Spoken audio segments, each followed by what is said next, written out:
Hello and welcome to Killer Queens, a true crime podcast. I'm your host, Torella. And I'm your better, prettier, younger host, Tori. We're sisters who are obsessed with true crime. And love gal-palin with you about cases. You can expect the occasional curse word, lots of Friends quotes, and all the 90s nostalgia. To get in on the conversation, check us out at killerqueenspodcast.com. You can also find us on Instagram and Facebook at Killer Queens Podcast, and we're on YouTube at Killer Queens, a true crime podcast. Okay, y'all, grab your Capri Suns or your Surge, and let's talk about some true crime. All right, guys, welcome back to Killer Queens. Or welcome for your first time. Yeah, either way, you're welcome. Yeah, everybody's welcome here. We've got a pretty, I don't know the right word for this case. We've got what's the opposite of scrumtrelescent? Not that any of them are that word, but you know what I mean? It's just like, it makes me want to throw up. Yeah. A lot. It's like a disgusting dumpster fire. Yeah, if this case was an emoji, it would just be the vomit emoji. Yes. Yeah. So there's that. We have got a bunch of trigger warnings today. So we've got cannibalism, child molestation, child murder, sadomasochism, paraphilias, attacks on people with disabilities. If any of those things are not your jam, which we completely understand. Totally understand. Then, hit pause, come back next week, see what else we've got going on. Or you could hit up the Patreon and listen to other cases in the meantime. Get your binge on with like over 100-something bonus episodes, plus our first 44 episodes. We've been having people ask about those. Those are over on the Patreon. So, there's other things to keep you busy. But if this is not your jam, we totally get it. And if you decide to sidestep this one, pray for us that are going through it. Yes, please do. And there are, obviously, you know what case it is. You clicked on it, but the Albert Fish case, there's a lot of very gruesome details, and we don't normally leave out, a lot of the details. We go through them because they're part of, medical examiners' notes or autopsies, or it has to do, with evidence in the case and all that kind of stuff. A lot of the detail in this case really don't have to do with the investigation, and they're really just, they hurt my heart to go through, and I think that they will hurt your heart too. So we're not going to go into all of the details. It just doesn't need to happen. Yeah, I think that's smart. Yeah. So know that, if you know some details about this case and you're like, I can't listen to it in that much detail, we're not going to go way too far into that. It's too much. It's too horrific. Yeah. So shall we? Shall we? We shall. Yes. I'm asking you, shall we? Shall we ever? Albert Fish was actually born Hamilton Howard Fish on May 19th, 1870. His father, Randall Fish, was the captain of a riverboat. What? Reminds me of Friends. Yes, when they asked Ross about his suit, and they're like, are you the captain of a riverboat tonight or whatever? Yeah. Oh, are you going to tell us how you invented the cotton gin? Yeah. Okay, so he was an actual captain of a riverboat. And then a fertilizer manufacturer. Randall was 75 years old, and his wife, Ellen, was 43 years old.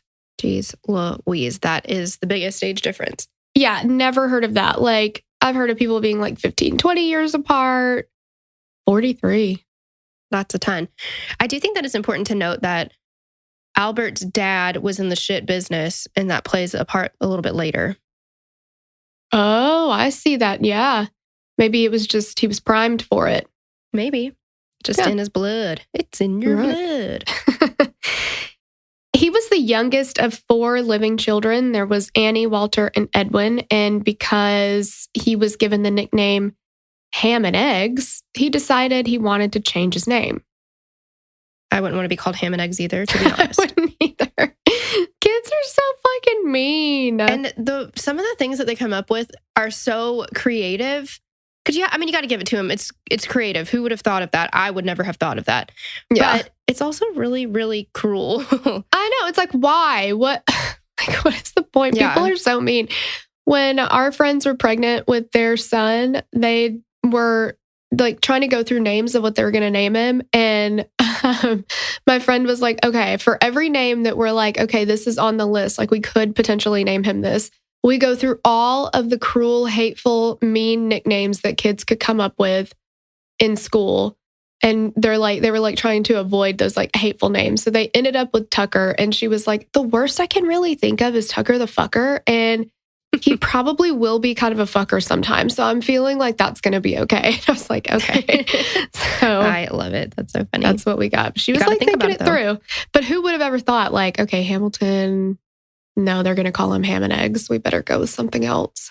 Right. And this was way before Tiny Toon Adventures. Yeah.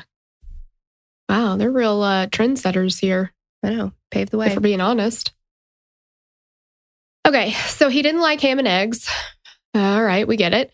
So he started going by Albert. And Albert was the name of one of his siblings that had passed away, I think before he was born, but that's how he chose that name. So in 1875, Randall, his father, died of a heart attack, and he was the breadwinner of the family. So Albert's mom had to care for all the children by herself, and she was not having an easy time with that. So she ended up putting Albert into an orphanage, and I couldn't remember. I can't remember if the other kids went into the orphanage or not because they were older, but he definitely had to go into an orphanage. So there at St. John's, he was beaten often. And the weird thing about him being beaten all the time, I mean, it's horrible. He's a child. He should not be being beaten like that. But he actually figured out that it sort of got him... It aroused him. Yeah. In a sexual way. So they're beating him and he's getting boners every time. And the more he gets like an erection, the more they beat him. And I'm like, well, wouldn't you change your tactic at this point? Like, he just likes it. Aren't you, if you're going to punish him, like, I don't know. But I mean, and I'm not saying that anybody should be beaten or any other like punishment tactic should be taken. It's just like, guys, let's stop here. But I mean, he really liked it. Like, and we hear about this with so many serial killers there is a defining moment where they begin to associate sexual arousal with violence in some way. I don't feel like we hear about as many where it is violence toward himself. Right. But and we'll see in this case that it's fluid back and forth, but it initially started with him being brutally beaten gets him aroused. Yeah. And it's from such a young age. A very young age, because like I knew that he was in the orphanage, but at that point I was like I wasn't really thinking necessarily about the timeline or how old he was when he went in. But when he got out, when his mom finally got back on her feet and went to get him out so she could bring him back home, he was 9. So he's between like 6 and 9 at this orphanage. And I asked my husband, I was like, I'm not trying to be gross, but like, did you get a boner when you were like 7 years old? And he's like, not on purpose. And I was like, yeah, I know, like, the body does things sometimes, but I was like, but like not as a direct result of something that was sexually stimulating, right? I mean, it's like, yeah, it's your body reacting. You're completely out of control of it. You don't like think a thought and it happens. It just does. Exactly. Yeah. Just like, I think younger boys, like randomly it'll happen or like when they wake up or like whatever. But yeah, he was like, no, absolutely not. There was no thought in my head like that. I didn't associate it with that at all. Like definitely not that young. Cause I was like, that seems way too young for those kind of... Well, we kind of discussed this in the Outcry episodes, like on our Patreon. Kids don't think in terms of anything being sexual. It's there. I would think that they're supposed to be, or just innately innocent at that age. Mm-hmm. And for him to kind of understand what that arousing feeling feels like before 9 years old. Yeah. That doesn't make any kind of, I mean, that's just, it's incredibly interesting. I'll say that. Yeah. I don't. Yeah, that's true. Where did he get that information? Because, I mean, that's a big part of the outcry thing, too, is the people being like, well, a little kid like that isn't going to talk about something like that, know something like that without being exposed to it, right? Because they don't come up with that on their own. They're not thinking that way. Where did he get that information? Yeah, it's just, I don't know, it's a little food for thought there, I guess. Yeah, definitely. So he gets back home with his mom because she gets back on her feet. When he was like 11 years old, he said he fell from a cherry tree and he got a really bad concussion. And then after that, he had constant headaches. He would get dizzy spells and he had a significant stutter that he didn't have before. Okay, again, we're talking about significant head trauma. Mm-hmm. Yeah. And I also read that he was a bedwetter for many years. And, he definitely he ticks a lot of boxes, right? Yep. Yeah. In 1882, 12-year-old Albert began a relationship with the boy who delivered telegraphs. Okay, so Albert Fish is already having some possibly deviant thoughts, right? Mm-hmm. And this guy just opened his world into this whole other dark and twisted arena. Now, I know that I was quite the late bloomer when it comes to romantic relationships and things like that. But at 12, I know, but yeah. But it's I guess he already discovered sexual attraction years before that. I know, it's crazy. That's so young. 12 would be when you're just starting to be like, okay, I think I like boys. Right. I want a boyfriend or whatever. So they started drinking each other's urine and they started literally eating shit, each other's shit. I don't know. He also started spending his weekends creeping around public baths and watching boys get undressed. So I guess they didn't have an actual bathroom for showering. So they kind of had these public areas where people could go and he'd go. And well, public baths are not a brand new concept. I mean, in Europe, I think in Europe they did it a lot. I know there are Russian bathhouses and things. Mm-hmm. Yeah. Yeah, I've heard the term bathhouse a lot. Even in the 80s, they would have, in some of those, I can't remember what, was it Jeffrey Dahmer? Wouldn't he go to bathhouses all the time? Mm-hmm. That was in the 80s. In 1890, he moved to New York City and reportedly became a male prostitute, and those were his words. There were mixed reports on this, but it came from him. It was his claim. And he also claimed to, at that point, have been raping and molesting young boys. His mom decided at this point that she's like, okay, my son needs to grow up and get married. So she arranged a marriage for him with this 19-year-old girl. And they ended up having 6 kids together. Wow. They got married in 1898. So their kids were Albert Jr., Anna, Gertrude, Eugene, John, and Henry. And during this time, Albert was a house painter. I feel okay, so he's got Albert Jr. Obviously, he probably didn't want his son to go through what he went through, but he could have had an Albert Jr. and a Hamilton Jr. Yeah, he could have. Everyone's a junior, yeah. Yeah. But I guess he didn't want to do a boy named Sue thing. Yeah. He didn't want to perpetuate that. I get that. He didn't want to make him tough as nails. He could have had one kid named Ham and one kid named Eggs. He'd be like, Ham and Eggs, get in here. Exactly. I do not like green eggs and ham. Oh, man. Yeah, if Ham got sick or Eggs got sick, I do not like green eggs and ham. Exactly. Yeah. Too far. Okay. Okay. In 1903, he was arrested and put in Sing Sing prison for embezzlement. While he was in prison, he was reported to have sex with numerous other male inmates. And it also seemed like his wife kind of was aware of his extramarital affairs, and she didn't really have a whole hell of a lot to say about it. I don't think she was super into Albert either. Well, that makes more sense knowing that it was an arranged marriage. Yeah, exactly. But when he was not in prison, he also continued to assault little boys. He claimed that the boys he molested were typically under the age of 6, which was his preference. It's disgusting.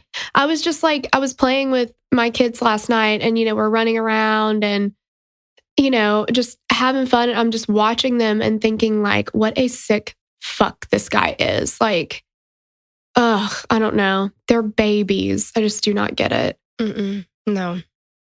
At one point in his time outside of prison, Fish had young male lovers, one of whom took Fish to a waxworks museum. And at this museum, he found a bisection of a penis. And he was immediately enamored with it. Like, he fell in love with this look, I guess, like a disarticulated penis. And he was like, I'm obsessed with castration now. Your hobbies include house painting, young boys, and castration. He would not have a good dating profile. No, he certainly would not. And be like, got a bad feeling about this guy. I think I'm going to skip it. I don't know. Okay. Here's the thing, though. And I don't even know what argument I'm making, but it's interesting because there's so many people that are like, well, and not that I'm a free the nipple kind of person, because I don't particularly like to be nude or naked at all. I'm very uncomfortable in my own body. I don't like that either. I have no business seeing myself naked. Yuck. No, it's none of my business. And I don't even like to be so... I'm so weird about, like, I like to be covered up at all time. It's just a comfort thing for me. I'm cold always. So being like without socks on even, I'm like, oh, no. But the argument societally or whatever is that women showing too much makes men go crazy, right? Like they can't control themselves. This guy's looking at anatomical, basically reading a biology book, and he's like getting his rocks off on it. Like, that's not an argument. Right. Yeah. Could you imagine him in a fucking anatomy and physiology class or like in medical school training? Dude, it'd be like that guy on My Strange Addiction where he's popping balloons. Like, they'd be like, well, refer to diagram 6B. And he's like, Oh, God. Yeah. God, that's so gross. I know. That's so gross. I mean, like, so again, to each his own. I don't need to see it happening on TV. Like, yuck. Well, to each his own, but we're talking about specifically a not really sadistic fuck. Yeah. Yeah, exactly. Okay. He eventually, because now he's obsessed with castration, he needs to find somebody to castrate. Mm-hmm. So he develops this relationship with a man who was reportedly had intellectual disabilities. And he tried to castrate him, but thank God this guy escaped and he was unsuccessful. This is very Jeffrey Dahmer. He also was a frequent visitor to brothels where he would request to get beaten and get whipped. So like sometimes he would actually have sex and then sometimes he would just ask to be brutally beaten. And that's it. With a Lifetime original rod. Exactly. It's, and again, like, hey, if that's what you're into, two consenting adults, paying for some light slams. Sure. Yeah. Do what you got to do. Yeah. Smoke them if you got them. Yeah. In 1910, Albert met a 19-year-old man named Thomas Kedden, who he ended up taking to what he referred to as an old farmhouse. He said he tortured him over the course of 2 weeks. Then he tied him up and cut off half of his penis. He also said I shall never forget his scream or the look he gave me, which I'm sure, I mean, I cannot imagine. He had originally planned to kill Thomas Kedden, but it was warm outside and he was worried the hot weather would draw attention to a decomposing body. So, you're not going to want that. Right. So he came up with an alternative solution. He poured peroxide over the wound, wrapped it in a Vaseline-covered handkerchief, gave him a $10 bill, kissed him goodbye, and left. He's like, here's some money for your troubles. Wow. Yeah. He said he took the first train he could get back home, never heard what became of him or tried to find out. But I heard that he kept the part of the penis that he cut off. Oh, because why wouldn't you? Yeah. It's disgusting. In 1917, Fish's wife had had enough and she left him for another man. This man was John Straub, who was a handyman and rented a room at the Fish house. But Albert said when he got back home one day, just like all of their stuff was gone and just the kids were there. She literally left him. Because at first I'm thinking good for her. She finally got out of this because he's a sick fuck. And then I'm like, you left your children with a serial killer? Yeah. I mean, I know she didn't know he was a serial killer, but what the fuck? You're just going to leave your kids? She knew enough to know that he's not the best influence on them, though. Yeah, he's not well. Yeah. And she didn't even leave, he said she didn't even leave a mattress for the kids to sleep on. She literally left nothing and was just best wishes, see you later. And their youngest child was 5 when she left. Wow. Come on. But his children remember that they said this was the time when Albert started to say that he was hearing voices and he started exhibiting really disturbing behavior. Albert Jr. told the story of a time when Albert Sr. was on a hill near the house and he had his arms outstretched and he was claiming to be Jesus Christ. And it was also around that time that Fish claimed to hear the voice of John the Apostle, who was directing him to do certain things that were nonsensical, didn't make any sense. Okay, I'm about to tell you the one good thing there is about Albert Fish. He did not beat his children. He never did. He never beat his children. I'm actually incredibly surprised, though. And now I'm going to totally negate all that. Unredeem him. Yeah. Because while he didn't beat his children, he did have them beat him, presumably for sexual gratification. So he would ask his children, he'd have them ride on his back or whatever, and he'd give them paint stirrers and a hairbrush or whatever, and they'd ask them to hit him with it, or he'd be like, oh, I'm gonna, do this or that or whatever, and then if he couldn't do it, they got to hit him or whatever. And can you imagine how disgusted they would be being as a little kid, you're like, oh, this is funny, I get to hit dad, whatever.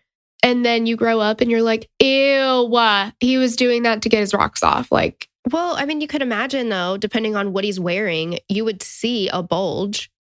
You would think. But, yeah, gross. Yeah, it's just so, just the amount of psychological and emotional damage everyone involved had to go through. Yeah, absolutely. Everyone involved. They also said that they saw him hitting himself with a paddle that had nails in it more than once. It's just asking for tetanus. Good God. Yeah, exactly. In 1919, Fish was in Georgetown, Washington, D.C., where he stabbed a boy who was reportedly of a lower intellectual ability. He was very prone to choosing victims that what he said were either mentally disabled in some way or African American, because in his mind, people wouldn't miss them. They wouldn't be reported missing. They wouldn't be missed. The police wouldn't put a lot of time and effort into it. So as long as he stuck to those victims, he should be home free. The thing about that is, the reason why that is so sad is because it's been true. Yeah. Yeah, it is. It's very sad. People are people. Yeah. I don't understand why one person's life is valued more than another person's life. No, not in any way. And yeah, that's just so sad. Mm-hmm. What a dick. Yeah. On July 11th, 1924, Fish saw 8-year-old Beatrice Keel on her parents' farm in Staten Island. She was playing outside on her own farm when he approached her. He offered her money to help him pick rhubarb, and she was ready to go with him. Like, he's finding ways to lure people, and he does pretty well with that. So he's like, oh, if I offer her money, I bet she'll come. So she's like, all right, let's go. And thank God her mom saw them like walking off together. And she was like, squeeze me. Where do you think you're going? Like, I don't think so. Yeah. And she was like, you get your ass back over here, and made him leave. So he left, and then he fucking came back that night and was like hiding out in their barn, and he'd like fallen asleep or something. And her dad was like, squeeze me? Who are you? And shoot him away again. And I guess after the second time, he was like, well, I guess they're just not going to let me take their daughter then. Yeah, that time apparently it finally stuck. And he was like, all right, okay. Okay, calm down. What's the big deal? Whatever. So when his attempt to lure Beatrice Keel was unsuccessful, Albert quickly found another child. On July 15th, 1924, 8-year-old Frances X. McDowell was playing on the porch while his mom nursed her infant daughter near Port Richmond, Staten Island. Both she and Frances saw a quote-unquote gray-haired, frail old man walking down the street. The gray man was mumbling to himself and clenching and unclenching his fists. Anna McDowell, Frances's mother, said he came shuffling down the street, mumbling to himself, making queer motions with his hands. I'll never forget those hands. I shuddered when I looked at them, how they opened and shut, opened and shut, opened and shut. I saw him look toward Frances and the others. I saw this thick gray hair, his drooping gray mustache. Everything about him seemed gray and faded. Later that day, Frances was playing at the park when he disappeared. When he missed dinner, his family began looking and asking his friends. The friends saw him follow an elderly man with gray hair into the woods. The family, led by Frances's father, a police officer who would later transfer to Staten Island so he could work his son's case, organized a search party. They entered the woods and later found Frances's body under branches. His clothes were ripped off, and Frances had been horrifically beaten and then strangled with his own suspenders. Mm. The autopsy would show that Frances had eaten raisins before his death. It was thought that this is what Fish used to lure Frances. That makes me really, really sad. That is so sad. Like, also, I feel like that's a sign of the time, too, because I don't think you could get my kids to go anywhere for raisins. No, I've never been a raisin fan particularly. I used to really like Raisin Bran. I'm not sure why, you but did. Yeah, I have no idea. Well, I think what it is you've got a little case of the Benjamin Buttons where at a young age, you were really in your grandma stride. You're hitting it. Yeah. Yeah. You're like, oh, there's a sale on capsaicin HP. I like that. That's true. I was really into Magnolia shit too when I was younger. Yeah. Like fifth very grade. much so. Everything like had Magnolia on curio it. cabinet Magnolia shit. Mm-hmm. Yeah. Yep. That was me. Yeah. But I feel like now, I thought it would be fun to name some things that we could be lured by now. Starbucks. Check. Yes. Mm-hmm. A sale on high-waisted skinny jeans. I love that. Yes. Seasonal Tupperware. I like that a lot. Oh. You're like, hey, lady, come over here to my grape van. I have some seasonal Tupperware on sale. I'll be like, on sale? With matching lids and everything? Exactly. A discount organization magazine subscription. Oh, yeah. That's Throw a that's discount on that. I think two, which goes hand in hand with the organization magazine subscription, you really enjoy different kinds of baskets. Oh, I love a basket. Yeah. Yeah. Mm-hmm. I think we all know for me, it would be anything like 90s toy Glitter. inspired. Oh my God. That's my favorite color. Yes. Yeah. Yeah. I've got a bunch of different glitters if you want to come check them out. Or here, I've got a Tamagotchi collection. Yes, I am all in. I'm ready for it. Yeah. I wouldn't think twice. I don't even care. I would not. All rational thought would leave my mind immediately. And I'd be like, I'm coming. Don't leave without me. Yeah, exactly. Hey, wait for me. Yes. That's just, that's insane. It's terrible. I know. The degree of physical assault led the coroner to believe that it couldn't have been an elderly man that killed Francis. This caused police to think maybe the gray man wouldn't or couldn't have done this. Possibly the old man was the one that lured him and someone else killed him. The gray man was still the only and prime suspect, but that's all they had to go on. Well, police, I think we're learning the hard way that why they say assuming makes an ass out of you and me. Yeah, I think so, because that's exactly what you're doing here. Like, I get that, like, you would think that that a fragile, frail old person maybe couldn't overpower somebody, but these are kids. Right. And they are naturally conditioned to listen to adults. Like, that's what they do. So being an adult, you're going to be able to get a child, probably using just your authority as an adult, into a position where they are basically a sitting duck. Mm-hmm. It doesn't have to be this like fight to the death or whatever. Once you've got them tied up or whatever it is that you're going to do, then you've pretty much got free reign to do what you want to do. I don't understand why everybody is saying, I saw a gray-haired man walk off with him, and they're like, couldn't have been. You don't know what you're talking about. This was a young person. Well, and also, I think that Albert Fish really played up his like old, feeble, elderly shtick. You know what I mean? Oh, like, yeah. He's fumbling around and can't walk straight and whatever, and just like, oh, don't mind me. I'm just old, and my bones are made of glass. Mm-hmm. And then when he gets somebody alone, he probably could muster up the strength, because he had it all along. Like, he wasn't that old. He wasn't even in his 60s yet, I don't think, here. Right. And I mean, look at people like Steve Martin. He's had gray hair since 1982. Like, you can go gray early. Richard Gere. Yep. Yeah. So, like, just because a guy has gray hair doesn't mean he's old as hell. Like, it's just... If a woman has gray hair, though, that does mean that she's old as hell. Oh, she's haggard. And we should call her only things like spinster. Yeah, things like that. Oh, yeah. Yeah. Gross. Ugh. It's disgusting for a woman to look not radiant and 22 all the time. Mm-hmm. Yeah. Ew. I hate that. Oh, no, same. Yeah, but men, they look great. Yeah, isn't that nice? They look always great. So nice. Yeah, I mean, you can go gray earlier.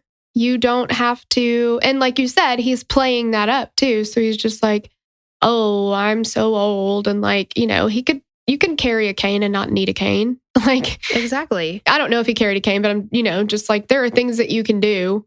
You can put it on and pretend. Yeah. Mm-hmm. That's what I do when I'm about to get a ticket. I'm like, oh, officer, I'm stupid. I don't know what's happening. I can't read. Just kidding. I don't ever get tickets. I take it back. What? If I say that out loud, it's going to happen today. Oh, uh-huh. Yeah, probably. Yep, you're going to take it today for sure. A little Christmas ticket. Great. Well, you asked for it. I literally just did. You just did. I've gotten pulled over a couple times, and the last time that I almost got a speeding ticket, which is the last time I sped, and that was about 13 years ago, was I was like going 60 in a 45, and the officer was like, do you know why I pulled you over? And I was like, dude, I was speeding. It's not okay. I'm sorry. I'm late for work. It's my fault.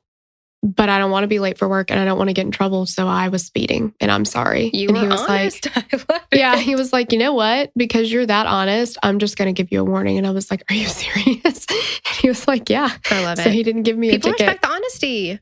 Yes. It's not the same because I was being a shit, but I did get pulled over because I was speeding because of reasons. I don't have to explain myself to you, but the cop pulled me over and he was like, do you know why I pulled you over? And I was like, I was speeding. And he was like, why were you going so fast? Like, because I didn't know you were there.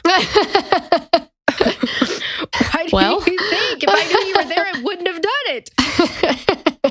Well, that's true. Yeah. Yeah. Next time, could you please let me know and I'll slow down before I get to you? God. Well, when I saw him, I slowed down. I thought that was good enough. I don't know. Like, whoops, my bad. Yeah. That was like literally the last time I was speeding because I was like, I am going to get a ticket next time I know it. I've already got a warning. Everybody knows it. I'm getting a ticket. Yeah. You can't like press that luck too much. Mm-mm. Yeah. I literally go under the speed limit all the time. People hate me. No, I do. I cannot stand to drive with you. It like gives me anxiety because I'm like, oh my God, just go to the speed limit. Yeah. People like pass me all the time. People pass me in my neighborhood too, which I don't appreciate because I feel like 25 in a neighborhood is appropriate. The speed limit's 30. In your neighborhood. Yeah. But I think 25 is fine. And people fucking pass me. Yeah. So annoying. Get over yourself. All right. Well, we probably just got a horrible review. I know we did. On February 11th, 1927, 4-year-old Billy Gaffney was playing in the hallway just outside of his apartment with his 3-year-old friend and neighbor who's also named Billy. So we've got 2 Billys here. We're going to refer to them as 4-year-old Billy and 3-year-old Billy just to keep them separate. An older boy, 12 years old, came out to play as well. And this boy was babysitting his baby sister. She was inside taking a nap. He heard her start crying, so he goes back in to check on her. After a few minutes, he comes back out, and both the boys were gone. The police were contacted, and they found and talked to the 3-year-old Billy. And when they asked him who took, because at this point, they don't have 4-year-old Billy Gaffney. And when they said, who took him, where did he go? He said the boogeyman took him. Mm-hmm. That is terrifying. It gives you chills. And they kind of didn't take it seriously, the fact that he said the boogeyman, because he's 3. But now that we know everything that we know, yeah, the boogeyman did take him. Yeah, we know exactly who the boogeyman is. Yeah. They thought, though, that maybe Billy Gaffney had fallen into the Gowanus Canal. I don't know if that's how you say that. So they dredged it, but they didn't find any sign of him, and his body has never been recovered. So crazy. Now we have the case that is like the beginning of the end for fucking Albert Fish. I hate his ass. Yeah. May 25th, 1928, 18-year-old Edward Budd had placed a classified ad in the Sunday edition of New York World. So his ad was, young man, 18, wishes position in country, Edward Budd, 406 West 15th Street. This is wild to me that you would just put your address in the paper for anyone to see. Got your wiener hanging out for everyone to see. Well, for forever in the Yellow Pages, they had people's phone numbers and addresses. Oh, that's true. You mean the White Pages? Yeah, that's what I meant. Yeah. Well, that's what I said. No, that's what I said. No, that's what I said. You just need to clean your ears out. You little bitch. Okay. Wow. Little took a turn. It really did. You're an angry elf. I am. But I also think, okay, so obviously times were different in the 20s, clearly. Sure. Because that's damn near 100 years ago. But also, not just times, but the way people spoke. Because if I read an ad that says, young man wishes position... no, I can't even say it. You can't even read. Wishes... Yeah, I would just be like, what are all these symbols on this paper? I don't understand. I feel like it's trying to tell me something. Yeah, I don't get it. WTF. Young man wishes position in country. I'm like, what the fuck does that mean? Yeah, obviously. Mean? What even does that, what kind of position? You want a yoga position? Missionary position? Oh. I don't know. I don't know what kind of position. Now we're into a personal ads type of Strawberry thing. wine. Ooh. What's that other song by Garth Brooks? Oh, man. Tori, you know. Oh, that summer? Yes. I went to work for her that summer. Yes, that song. That's what, now we're getting into that territory. Yes, we are. Where her hands of leather went to velvet in a touch. That's offensive. Why? Because she's a hard old working and woman on the leathery? farm. No, she works hard on the farm. Okay. She has access to lotion, Garth. Maybe she doesn't. I don't know. Maybe she just puts lard on her hands every night. I don't know. That's better than lotion. Crisco. Yeah. Okay. So anyway. Okay. So Edward was from a desperately poor family in the crowded city with too many kids. Edward and his 4 younger siblings in a dirty, cramped tenement apartment. He wanted to get out of this life and get out of the city and to better himself. So he looked for work in the country where there was clean, fresh air. Unfortunately, Albert Fish was the man to answer the ad. 3 days later, on the 28th, 58-year-old Fish came to the Budd apartment in Manhattan, and he came under the guise of wanting to hire Edward. See, and this is the thing. Everybody's talking about Albert Fish. Now, I don't think that anybody should be like, what a great man. He's real strong. He's super strapping. But they all talk about him like he's this feeble, frail old man. 58! I know. That's what, like, he's got to be playing it the hell up. Like, you know? Yeah, because, he's 58. That is not... Now, if you're listening and you're 18, you're like, he might as well be dead, right? But like, we're in our 30s. 58 is not that old. It's not that old. There are even J-Lo. J-Lo's 51. Yeah, exactly. It's no. And the guy in the Bowflex commercial, he's 72. Goodness gracious. Come on. Off it. Yeah. I'm pretty sure he did not have a Bowflex though. So he was not staying lean and staying tight. Pumped? Torqued? He was staying torqued. That's one thing he was staying. That is true. Yeah. As long as somebody was beefy, slapping him. No, not beefy. This is my favorite thing. He introduced himself as Frank Howard, and they're like, "Oh, Frank, what do you do?" And he's like, "I'm a farmer." And they're like, "Where do you hail from, Frank?" And he's like, "I'm a farmer from Farmingdale. I am a farmer from Farmingdale, and my farm is where I do farming." And my favorite song is "The Farmer in the Dale." Exactly. So, yes. That's not, don't worry about that. It's funny that I bought a farm and there was a town named Farmingdale. It's just a coincidence is all that is. Right. Don't worry about that. Don't check on it though. No, you're not going to want to check on that. No. What an idiot. But I know. George Glass. I know, exactly. That's all I could think of was like George Glass. But everybody liked him. And obviously, like we talk about this with other serial killers. It's like you picture them, when you think of a serial killer, it's like, this must be a monster, right? Like this must be, and now deep down, yeah, they are monsters, but you expect them to look like the boogeyman or whatever. But they often are very charming people, and they have to be. Otherwise, they would not be able to lure victims away with them. Yeah, exactly. And in this case, very, very, very old. So old and decrepit, he's literally about to die. What is keeping this man together?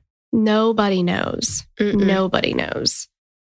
So Delia was Edward's mom, said that he had a kind face, and Albert Budd Sr. and the other children thought he's just an honest farm worker and he's just super old and he can't do anything for himself anymore. So he needs a young boy or young man to come help him lift heavy things because he's old, so old.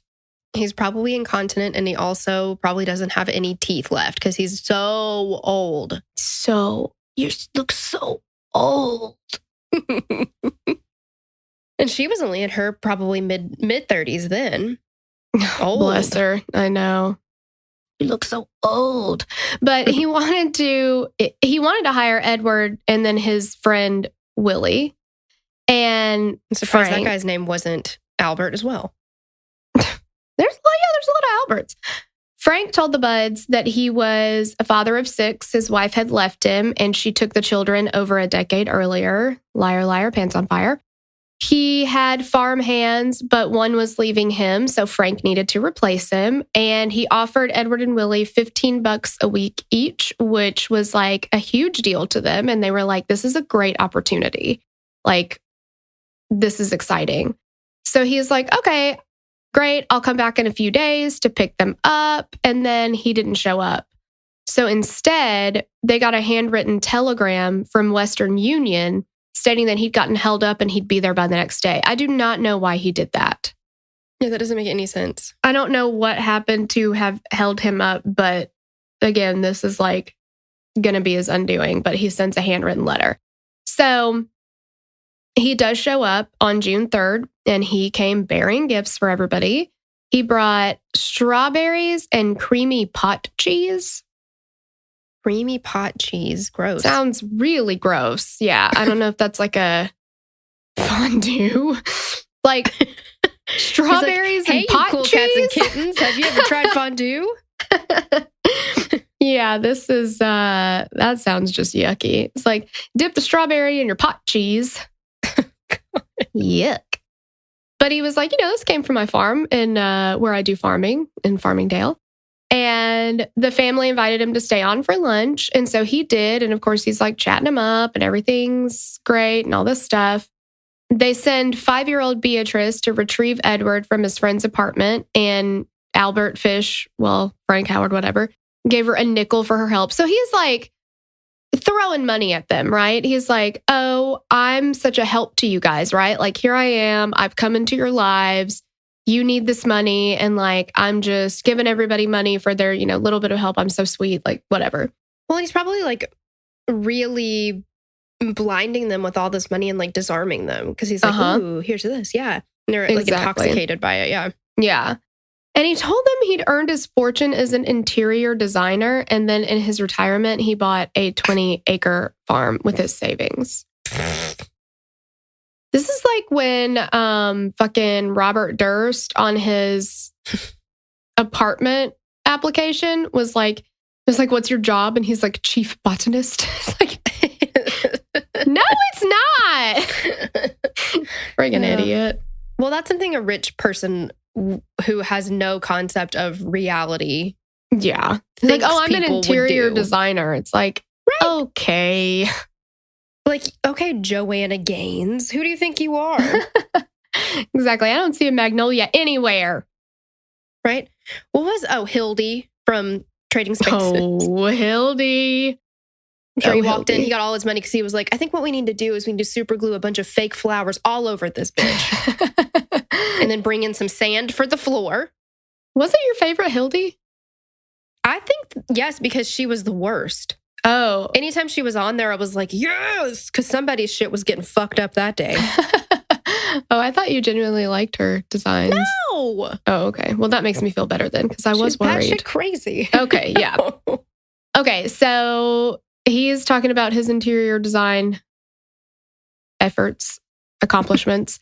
Accolades. Yeah. And then 10-year-old Grace Budd enters the room.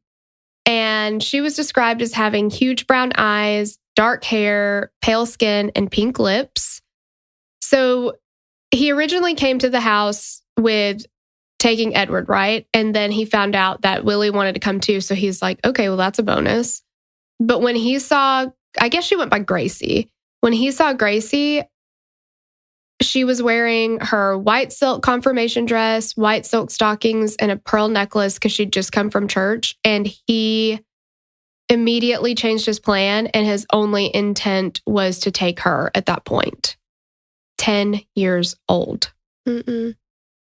He had to warm her up, though, right? So he's like, oh, I bet you're a pretty smart girl. I bet you're a really good counter. And so he pulls out this wad of money, and this is more money than this family has ever seen. And he asks her to count the money so that she can prove how smart she is. And she did, and told him that he had $92.50 in his pocket, which would be over $1,300 today, which is like, who carries that much money with them? It's weird. Right. He told her that she was a very good counter. He gave her 50 cents and told her to buy her and her sister some candy with it. And then he also gave the boys $2 to go to the movies. Like, stop buying everybody's affection. I know, it's so weird. Weirdo. So then he's like, oh, you know what? I forgot I have my niece's birthday party at my sister's house today. She's turning 10. And he's like, I bet that's something that Gracie would really like to go and do. She'd be around other girls her age, and I bet the girls would really like her and it would be fun. They're going to have games and food and, all this other stuff. And their mom, Delia, was like, I don't know if that's really a great idea. And Gracie really wanted to go. And Albert was like, okay, just let her go. Like, it's just a party. She'll have fun, like, whatever. So they let her go. And he's like, okay, I am going to definitely have her back by 9:00. And Delia's like, okay, well, where are you guys going? And he's like, oh, my sister lives in an apartment at Columbus and 137th Street. And so Gracie throws on her coat and hat with gray streamers. They head out the door. Then, of course, they don't come back. The Budd family reports her missing and they launch an investigation. And of course, we've got an immediate dead end because when they go to check into Frank Howard and where his whereabouts are, he's not a real person. Yeah, they're like, I've never heard of who the hell person that is. No. And then they also were like, not only is he not a real person, but the address that he gave for his sister was not legit because Columbus, Columbus ended long before 137th Street. So like, there's not even that cross street in existence. Wow. That's got to be so devastating. I cannot imagine as the parents, like Delia and Albert Sr., and like just your stomach dropping, like. Yeah. It's so sad. Because it's like, where do you go now? We have nothing to go on. I have no idea where to look for her. Mm-hmm. Next, you're going to tell me Farmingdale isn't a real town. I know, right? I don't know if it is or not, but anyway. Well, it's no Winchesterton Fieldville, but still. So the police continue their investigation, and of course, they're not getting anywhere. The Budds looked through photo books of criminals and psychiatric patients, but they didn't see anybody they recognized. Because remember, he's been to their house twice now, and they pretty much spent a full day with him the second time. So they know what he looks like. They got a good look at him. Pinpoint him if they needed to, if they could. So they don't see anybody in these pictures that look like who they spent time with. And they end up making flyers and they send them out to stations across the country. And the flyers had a picture of Gracie on it. And then they had a description of, quote unquote, Frank Howard. They got lots of tips and sightings, but nothing came of any of them. They did hunt down the Western Union where Fish had sent the handwritten letter saying that he was running behind. And they said that the writing and grammar suggested that this man was more educated than most other people at the time. And they also found the push cart that sold him the pot cheese, that he brought with the strawberries. And they were both the Western Union and the push cart were in East Harlem. So they at least have, okay, well, those two things happened in East Harlem, but still, where do you go from there, really? Yeah, exactly. So on September 5th, 1930, the police had arrested Charles Edward Pope in the disappearance of Gracie Budd. His estranged wife had accused the 66-year-old apartment superintendent, and he would spend months in jail. He was tried, found innocent, and released on December 22nd. By November of 1934, the Budd case was still unsolved, and Detective William F. King was not giving up. He decided to leak false information to a newspaper reporter to try and get under Frank Howard's skin. On November 2nd, an article ran that said, the reporter, checked on the Grace Budd mystery. She was 8 when she was kidnapped about 6 years ago. And it is safe to tell you that the Department of Missing Persons will break the case, or they expect to in 4 weeks. Then days later, the Budd family received a letter. This letter provided a detailed and disturbing description of what happened to their daughter Gracie years earlier. The handwriting of this letter matched the letter they got from Frank Howard back in 1928, telling them that he was running behind. Unfortunately, Mrs. Budd was illiterate, and young Edward had to read the letter to her. Okay, we're not going to read this whole letter, but he starts out completely nonsensically talking about going back to 1894, talking about this friend who was a captain and talking about going to Hong Kong, China. And he essentially is getting into that he tells this whole story about how this friend ends up telling him that meat from kids is the most like delicious and it's the most tender and stuff. So this reminds me of that Sword and Scale episode with, what was his name? Ronald something? Ronald White? That was the first true crime podcast that I'd ever listened to. And you were like, I think this might be something that you would be interested in hearing about, because you would listen to Sword and Scale and you were like, I can't listen to it. And it took me it was St. Patrick's Day, like 4 years ago. And it took all day long for me to get through it. And I was like, I felt so disgusting afterwards. It was awful. Oh man, yeah, because I'm like, I don't remember this one, so I guess I just didn't listen to it. Yeah. Yeah, I think his name is Ronald White, but Ronald something. Yeah. Yeah, this is really hard for me. Like you can find these letters in full online if you want to, but it's incredibly disturbing. There's so much detail and it doesn't add to the investigation like we said. So I don't know. I just personally can't go through all of the details either. But basically what he says is that he had made up his mind that he was going to eat Grace when they were at lunch.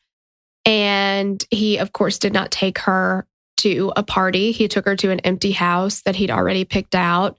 When they got there, he went on up the stairs and told her to stay outside for a minute. He got completely undressed so he didn't get blood on his clothes. And she was picking wildflowers and he told her to come on upstairs. And when she got upstairs and he was naked, she started crying and then he attacked her.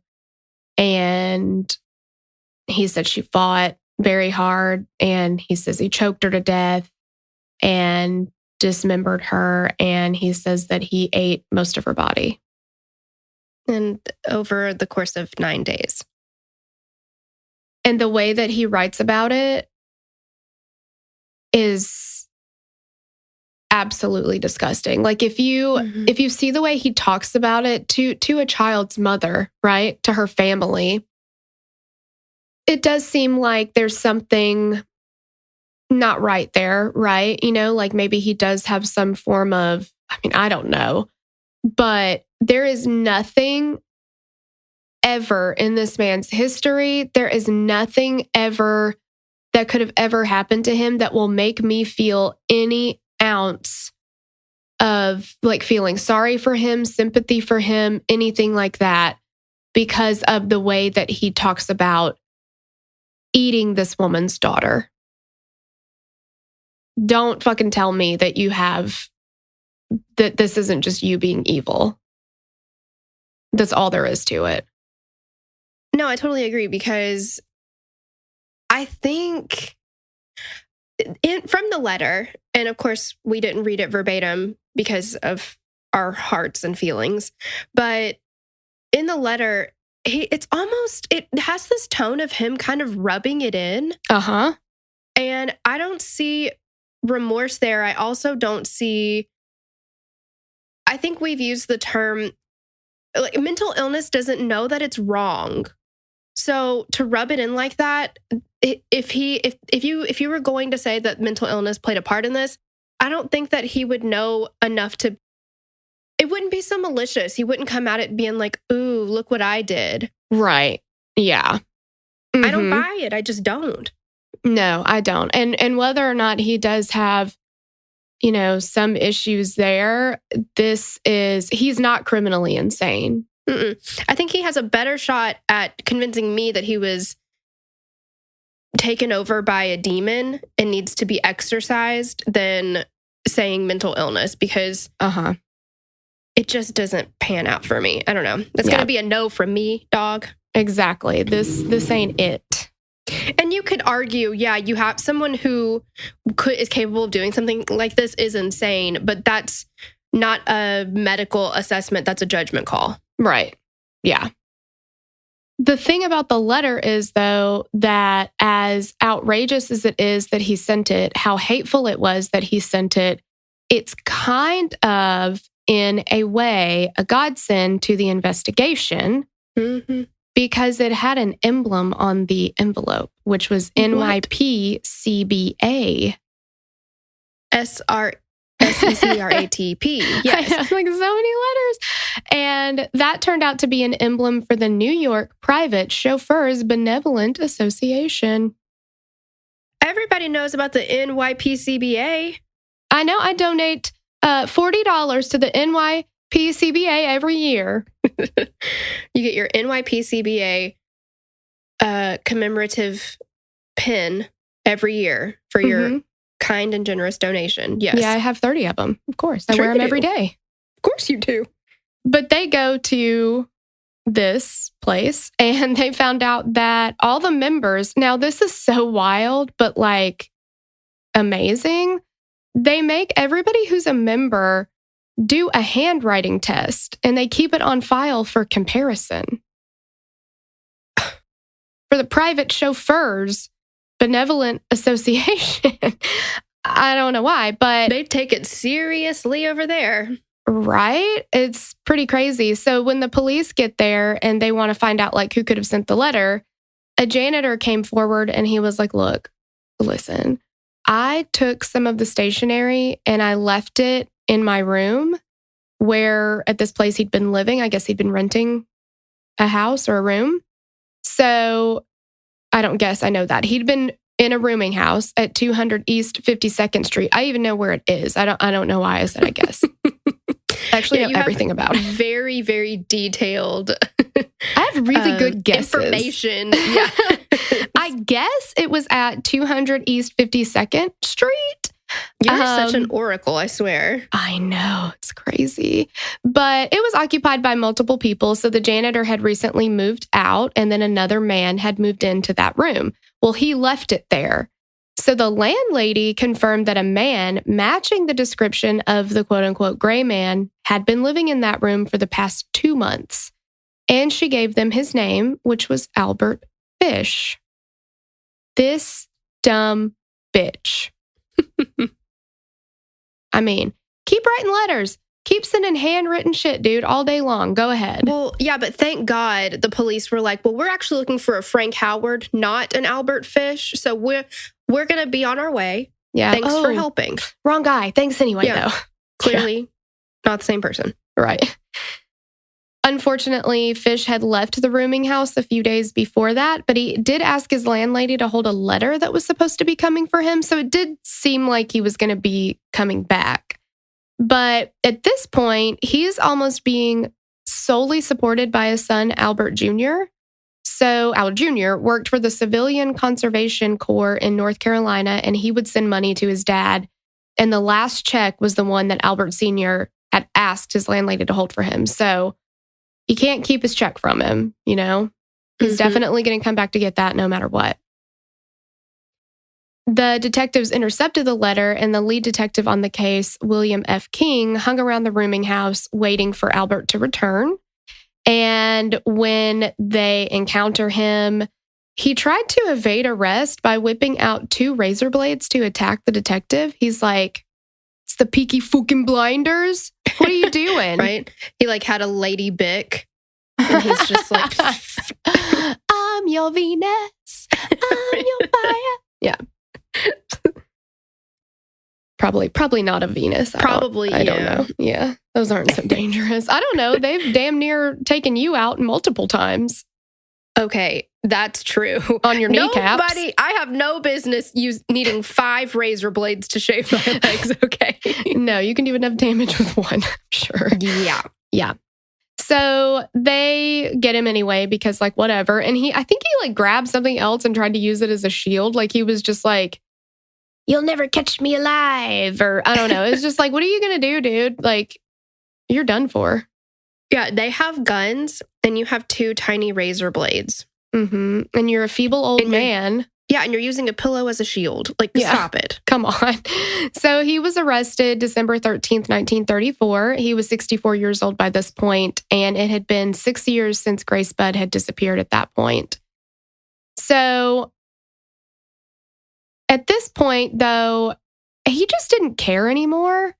So now that he's caught, you see this, it kind of goes, it could go any way, right? Like people either like a lot of these serial killers or whatever, it's like you're caught dead to rights, like it's you did it. And they'll either clam up and be like, nope, not going to give you any information. And sometimes just to be an a-hole, like not tell you where remains can be found or anything like that. And then sometimes they're just like, okay, well, I'm caught. I might as well just tell you everything. Like, he was in the second camp. I'm caught. I'll tell you everything. So he reiterated pretty much what the letter said about Grace Budd, that he'd, gone there to take Edward. Willie would have been a bonus, but he saw Gracie. Everything changed.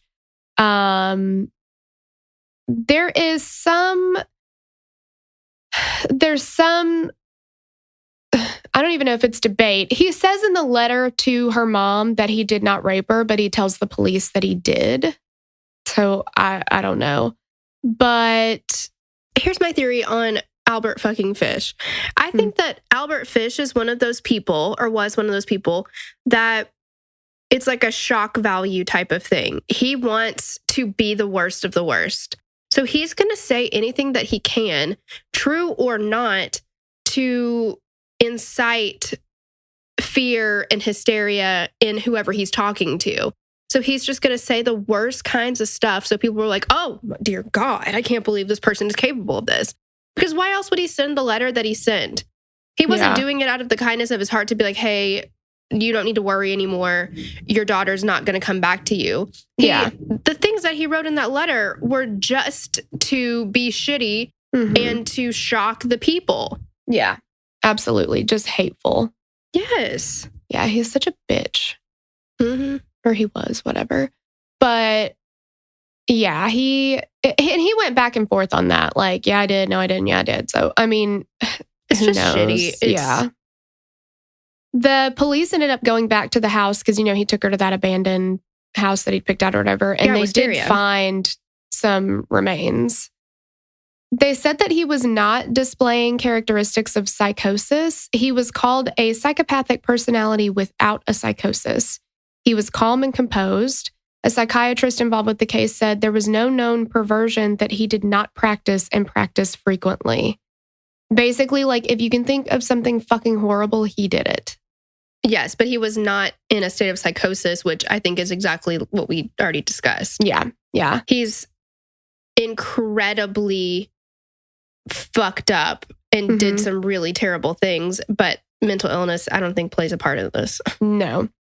He even told them that he enjoyed inflicting pain and feeling pain so much that, like, I mean, we already know that he drank his own urine, the urine of other people, his own shit, the shit of other people. He burned himself with hot pokers. His kids said that he would hit himself with a brush that had needles on it, like all these things, and he would get them to beat him and all this stuff. But he also told them that he'd been sticking himself with needles in the perineum, which is the medical term, but you might know it as the nacho or the taint. I mean, is that not what you know it by? I don't know. It's nacho butt, but it's nacho balls, No, Torella. But he would I don't want to do this podcast anymore. I know, it's so gross. But he would like put these needles, like stick himself with these needles, sometimes sticking it in so far that they would just go up into his body and where they would pass out. So sorry, where they would stay forever. And they did an x-ray done and they found upwards of 30 needles just floating around inside of his ass. I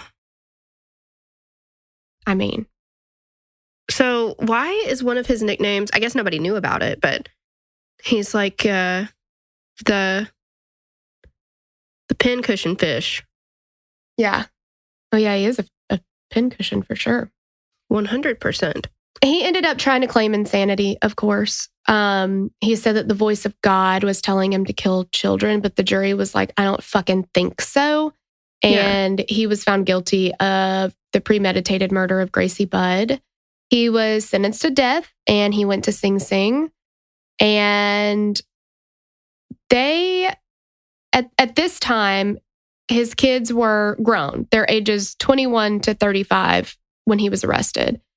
And he can't understand why they haven't come to visit him, because he's like the only emotion he's ever expressed in any of this, any feeling or worry about anything is, well, I'm still worried about my children. You'd think they'd come visit their old dad in jail, but they haven't.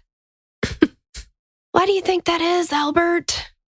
It's so funny to me to hear that kind of statement, because you hear about it a lot. I mean, it's just ridiculous. Like, I know we've covered multiple cases where something like this happened, especially snapped episodes. I think it happens often, but it reminds me of like the Iceman, Richard Kuklinski, and he did some unspeakable, terrible things because he has no empathy, no remorse. He was incapable of love and care about anything for anybody except for his children. And it's like, I don't know. It's just amazing to me how, of all of the things, because obviously you can't take responsibility or accountability for what you've done. But in the end, you're like, but what about me? Why doesn't anyone want to come see me?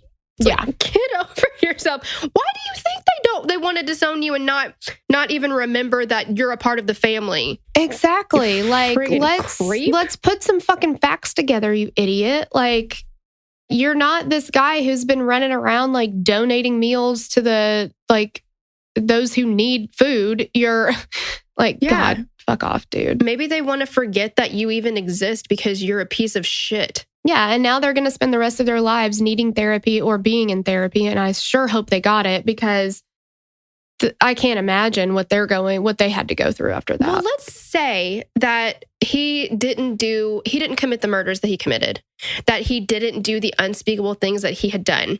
Let's say that that's off the table. Just the mere fact that he had them whip him for erotic pleasure, that's enough. That's enough. Exactly. Yeah. Like, it's that, you're so far from the line, you can't even see the line anymore. The line is a dot to you. Like, exactly. You crossed it way the fuck back there. You can't even see it anymore. Like, fuck off, dude. Whatever. Yeah.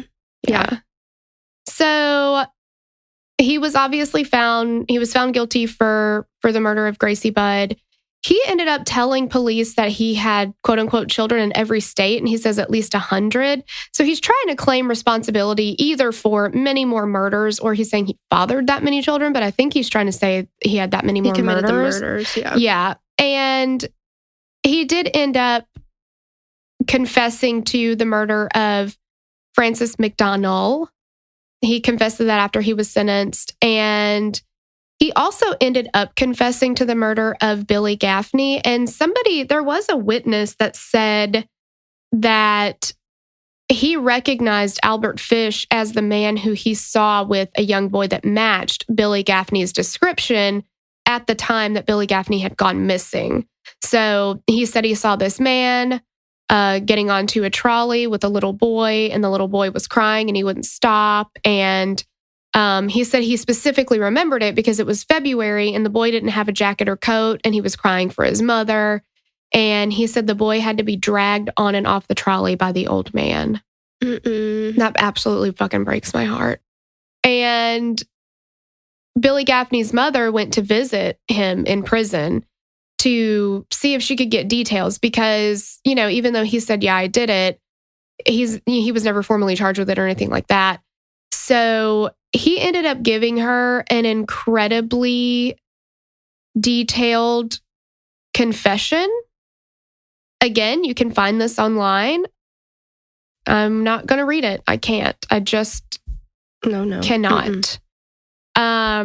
On January 16th, 1936, Albert Fish was taken to the electric chair.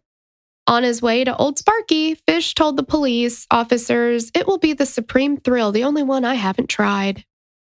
See? Why you gotta be weird?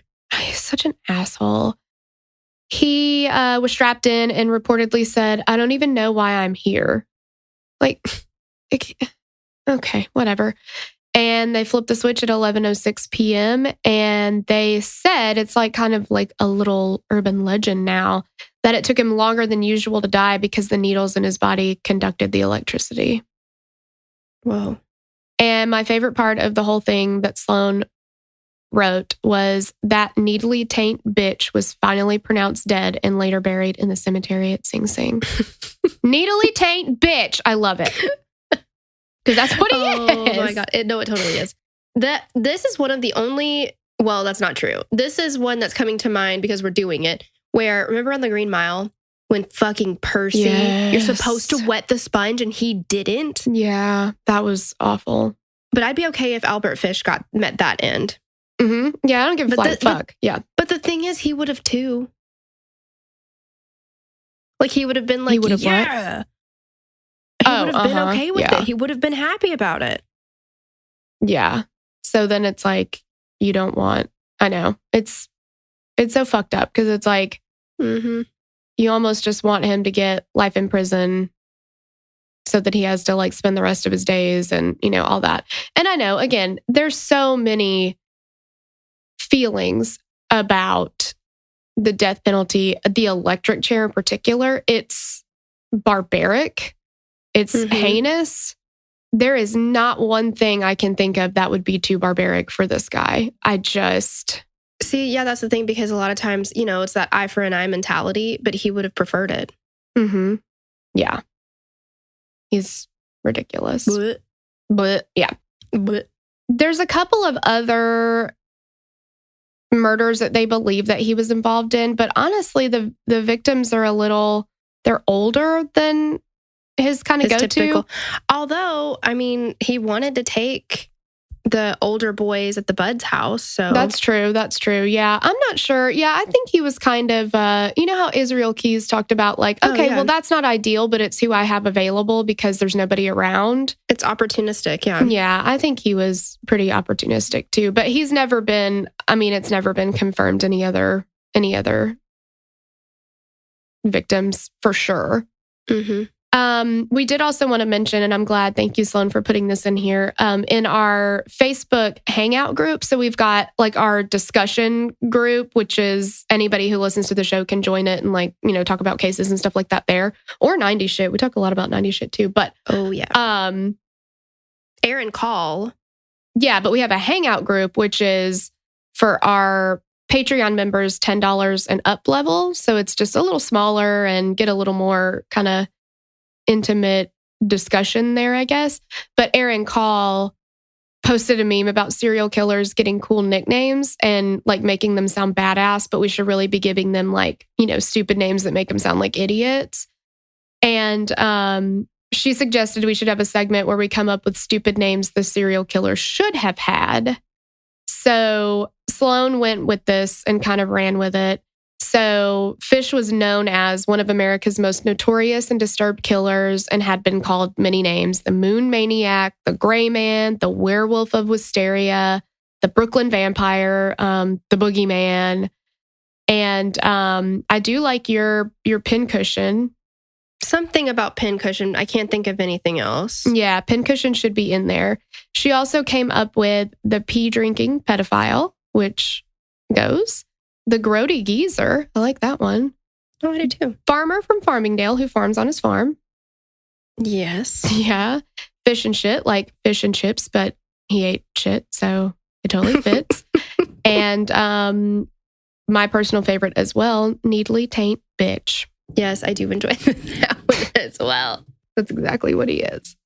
The pee-drinking pedophile pincushion. Add it on there. That's a lot of good alliteration. All right. So yeah, you guys post what your name for him would be. Come up with whatever you want. It's because we certainly don't want him to just sound cool. No, we need him to sound as awful as he actually is. Mm-hmm. Exactly. So yes. That's the whole case. You guys, it took us 3 days to record this, like partially because of technical things, because something like that is always going to happen, but also partially because it's just so heavy. And like, we didn't even read some of the stuff because we just couldn't, like, not out loud anyway. But it's like, once you know this shit, you just can't unknow it. And God, it hurt my heart. It was rough. Mm-hmm. Yeah, we actually had plans to record more today than and you know, we wanted to record more, but Torella was like, I can't after this. Like, can we just, I was going to say, put a pin in it. Yeah. You'll never think it. And you're like, you're never going to be able to look at a pincushion the same way again. All you're going to see is Albert Fish's taint. Yeah, I was going to say, I'm going to look at my body and be like, oh, possible pincushions. You'd die. I would literally die. You'd pass out in your own vomit and vomit in your own pass out. Where did you find Tori? Like on the floor, she was sewing and yeah. Down I don't know she how went. I haven't done it yet. Yeah, exactly. Yeah. All right, well, thanks for listening. And we're sorry this was a gruesome ass one, but. Yeah, sorry. But, just because if we don't talk about it, doesn't mean it didn't happen. And, yeah, that's our story. True. And we're sticking to it. So, yeah. So hopefully tomorrow is better. Minnie? Yeah. Thank you so much for listening. And we will catch you on the next episode. Bye. Bye. Okay, y'all. Before we end the show today, we've got some shout outs for some new patrons. We're so excited. We love this part. Yay. Hey girl, thanks to Rachel M, Kathy H, Nilda S, Jen P, Kristen, Sharon H, Morgan J, Justine, Gina P, Allie B, Kashana B, Rachel C, Abby P, Marlene D, Amanda H, Spencer N, Casey P, Eric M, Nicole K, Bronte B, Jenna C, Kate L, Danette F, Sonia C, Brandy G, Rachel B, John W, Genevieve P, Blair F, India H, Kimberly P, Romy C, Lucy P, Hannah G, Nicole K, Marissa K, and Paige O. And thank you, as always, to our producers for the month. We've got Megan H, Skyla C, and Greg B. Thank you guys so much. We love you. Yay! We couldn't do it without you. We love you. We'd love to hear your thoughts on this case. Connect with us on Instagram or Facebook to continue the conversation. Thanks for listening, and we will meet you back here next week. Bye! The theme song for the show is created and composed by Stephen Toby. You can find more of Stephen's work on SoundCloud. Our logo was created by Sloan Williams of Sophisticated Crayon. You can find more of her work on Etsy. Visit us at killerqueenspodcast.com for merch and other info about the show.